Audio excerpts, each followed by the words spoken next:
Hey there, welcome back to Reddit Stories, Cookie Edition. Make sure to like and subscribe to the channel for more Reddit stories. Rant, I'm a husk of a human being since I found out about the infidelity. A year ago, I discovered that my girlfriend of 5 years, whom I believed would be my wife and whom I adored, had been cheating on me. I acquired the evidence entirely by chance. That day, the chaos and unpredictability of the cosmos worked in my favor, if only for a little period. But once I saw it, it was unmistakable what had been going on. For months, she had been cheating on me with different guys. And this is exactly what I had unequivocal confirmation of. There was undoubtedly more than I will ever know. That was a day I'll never forget. I'll never forget how I felt. As I received message after message, the blood in my body became ice cold, each one confirming that my whole world was going to come tumbling down around me. In my mind, my whole view on my relationship started to twist. What I had previously thought did not match what I was now witnessing. It seemed as though reality itself was collapsing. That day, a part of me perished and will never return. I'm not sure whether that's a good thing or a terrible thing. I suppose only time will tell. After a few hours, I gathered my courage and resolved to face her. Before I played my hand, I offered her one final unprompted opportunity to confess the truth. I was anxious not to have to do that. Even after reading and seeing everything, things that shattered my whole self-esteem in a matter of minutes, I still wanted to think she would at the very least come clean about it all without me presenting her evidence. I now realized that I was utterly insane at the time. How could I expect someone as deceitful, greedy, cowardly, and dishonest as her to tell me the truth? She'd previously shown that she was who she claimed to be. She was the first person to whom I ever really opened myself, both physically and emotionally. I was absolutely innocent and had a blind optimism and trusting attitude that she effectively abused and has since vanished. I sat her down gently but firmly and asked her if she had anything she needed to tell me. She declined. I inquired if she had ever cheated on me throughout our relationship. She declined. I asked if there was anything she had lied to me about, and if so, to please come clean about it. She said that there was nothing.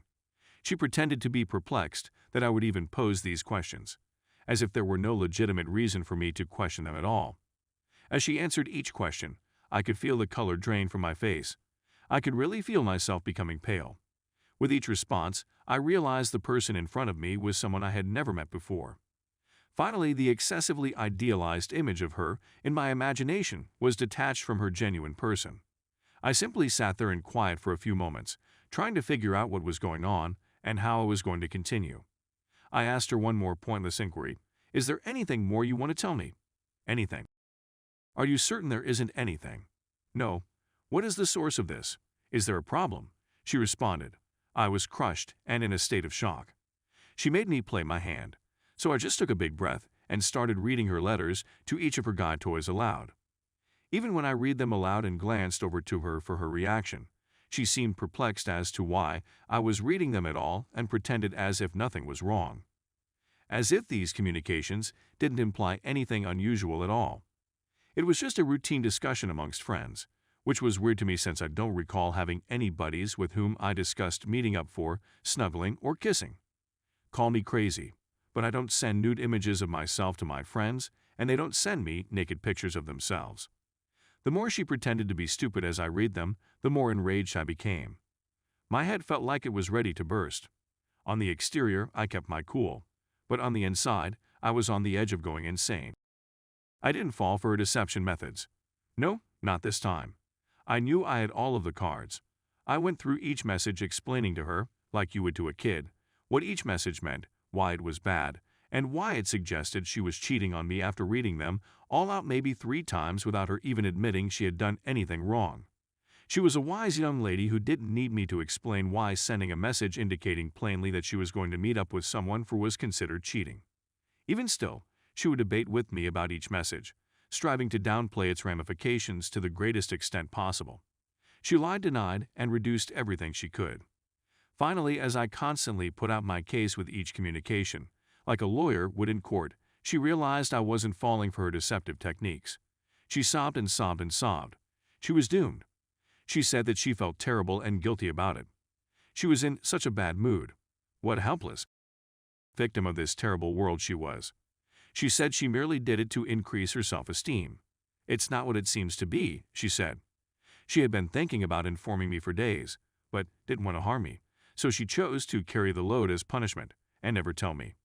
But she also told me she was going to inform me in a few days. Neither example made sense, considering that this was not something that happened in the distant past. It was continually happening, and she denied everything until I physically forced her to admit. Even yet, she reduced as much as she could while admitting. She'd been texting one of her guy toys only 2 days before. While we were both sleeping in the same bed, she said she was only doing it because she suspected I was cheating on her, and that she would stop when I did. I asked her what made her believe I was cheating on her, and if she had any evidence. Crickets. I was not, have never been, and will never be a cheater. She flung every explanation she could think of in the hopes that one would stick and I'd believe it. She blurted out so many words in her crocodile tears that half of them contradicted one another. I had the impression that I was seeing the unraveling of a whole individual in front of me. A ball of falsehoods packed tightly together, ultimately unraveled by a slack thread. It seemed like I wasn't even looking at a human person anymore, but at some nasty beast trying but failing to resemble one.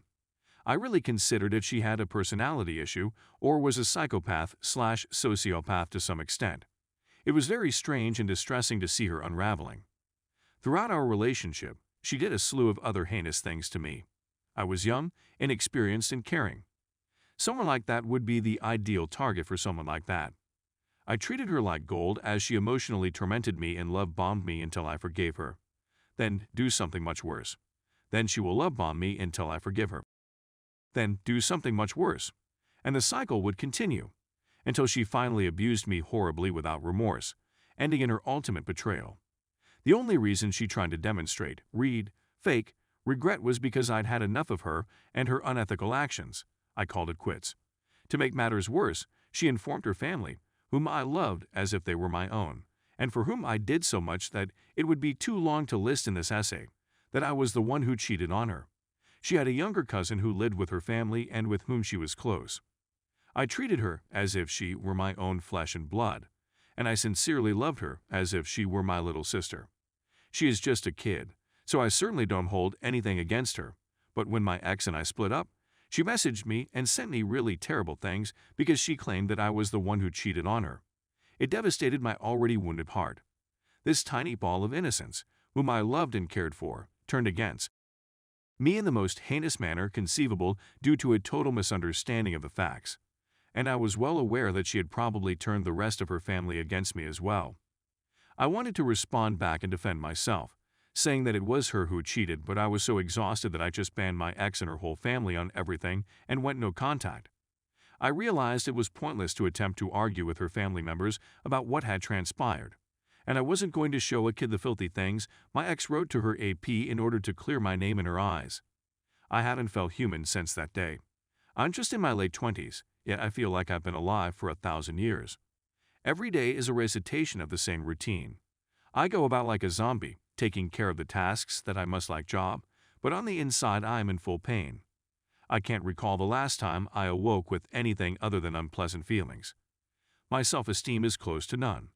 On most days I actually despise myself. I'm no longer interested in anything. My previous goals and ambitions have all but evaporated. I'm scarcely able to drag myself out of bed. I'm filled with rage like I've never felt before, always bubbling under the surface. My existence is being boiled away. I'm in the worst depression I've ever experienced. I'm plagued with vengeful ideas that I hesitate to act on. I'm having disturbing ideas of committing violent things to myself. I have no desire to do anything violent to myself. I'm not suicidal or anything like that, but these movies of me doing something like that play in my brain. I'm not sure how to put that into words. I just have a mental image of myself doing something like that, and I have no desire to really do it. I merely watch it happen, if that makes sense. Almost everything is a direct effect of my connection with my ex. I'm not here to give you advice. Despite her several efforts to win me back and demonstrate how much she really loves me, I have no communication with my ex. I go to the gym and keep myself in good condition. I have many wonderful friends with whom I spend my time, as well as a wonderful family of my own. I don't want to burden them with my suffering. I do my best to put on a brave front while suffering alone. I have a lot of interests, as well as a terrific job. But when the hustle ceases, ideas fill my mind like a tsunami. The negativity hangs on me like an anvil around my neck. Edit. To clarify for some, my ex and her family have no contact with anybody in my life. So she isn't going around telling everyone I know that I'm the terrible person. She simply informed her family.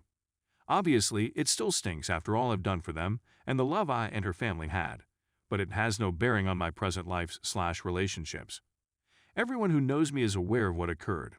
I'm not even sure why I wrote this post. I think I'm simply venting/ranting. It might be tough to keep everything to myself at times. Reading this may help someone who has cheated or is considering cheating appreciate the significance of their acts. If they ever thought such a selfish, cowardly, and despicable thing in the first place. Perhaps one of you has had a similar situation, and we might feel better together as a result of our shared experiences. It's comforting to know that we're not alone in our suffering. That is a natural element of being human. Thank you for taking the time to read this. I apologize for the length, and I don't want to dampen anyone's spirits. I wish you joy and happiness in your life. Be considerate, be truthful. Be a person of character. Send forth love, laughter, and smiles, not sorrow, suffering, or pain. Treat people in the same way that you would want to be treated. Something we are all taught from an early age, yet many do not seem to understand. Thanks for watching my video. Make sure to like and subscribe for more Reddit stories.